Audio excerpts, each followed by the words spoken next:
last night, how about the Philadelphia 76ers as Ben Simmons returns from the season that kept him out, the injury that kept him out for the season all of last year, and has a triple-double as a rookie in his first 4 games, sitting out all of last year.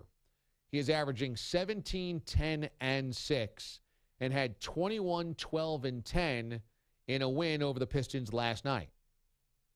He is in rarefied air because very few players ever have had a triple-double within their first 4 games of their career, one of which was Oscar Robertson.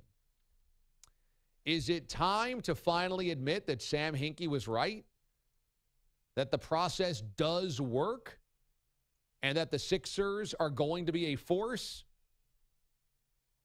It's too early. It's too early.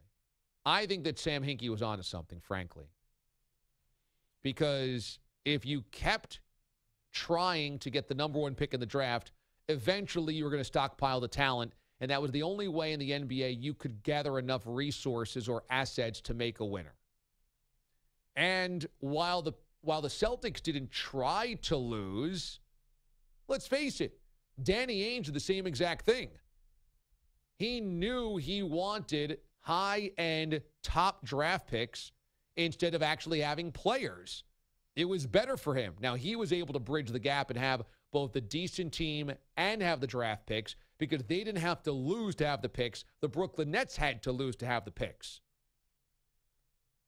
But it wasn't like the Celtics were betting on a different equation. They said, we need top 3 picks in the draft to rebuild. And then we could trade those picks, or we can use them and then try to sign free agents. For Philadelphia, same thing.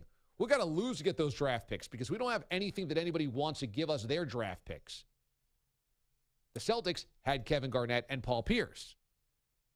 So I don't blame Sam Hinkie. I don't blame the Sixers. Was it bold? Yeah. Was it really ugly to watch? Sure.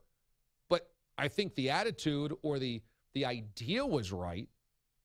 Joel Embiid can be great, but can he stay healthy? Ben Simmons looked great last night. Hopefully he is. Markelle Fultz, that guy looks lost right now. I mean, he looks totally lost, and he was the number 1 pick in the draft. Had they nailed, or if they do nail Fultz and have Simmons and have Embiid and have Saric, yeah, you've got a great young core. But I'm not ready to say that the Sixers are the next great team yet. It would be great if they were, but we've been saying this about the Timberwolves the last couple of years, and they've done nothing. You have to kind of prove it before you can just be lumped in with the winners.